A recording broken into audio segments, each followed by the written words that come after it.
σκότωσε το. Κρατώ μάτια ανοιχτά κι αυτό με κάνει να μπορώ να βλέπω τι συμβαίνει γύρω στα στενά. Όλα γύρω θολά, στην πόλη μου ξανά. Ομίχλη πέφτει στους δρόμους, το βλέμμα χαμηλά. Χαμηλά το βλέμμα, ο δρόμος θέλει προσοχή.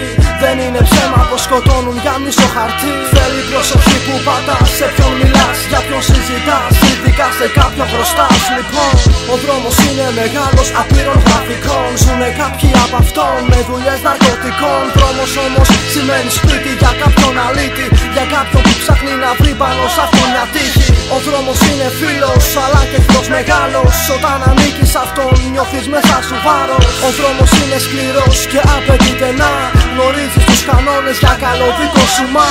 Όπως και να έχει ο δρόμος κρύβει μυστικά. Μυστικά που σπρώξανε κάποιους τα ηρεμιστικά. Βιαστικά θα δεις τυπάδες δίπλα σου να περνάνε. Καχύποπτα να σε κοιτάνε, έτοιμοι να σε φάνε. Ο δρόμος είναι πρόκληση για τον καθένα, πρόσκληση για τον καθένα. Έχει το παιχνίδι αυτό μα θέλει προσοχή.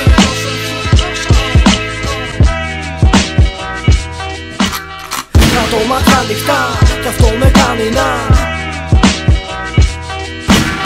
Κρατώ μάτια ανοιχτά κι αυτό με κάνει να. Κρατώ μάτια ανοιχτά κι αυτό με κάνει να. Κρατώ μάτια ανοιχτά κι αυτό με κάνει να.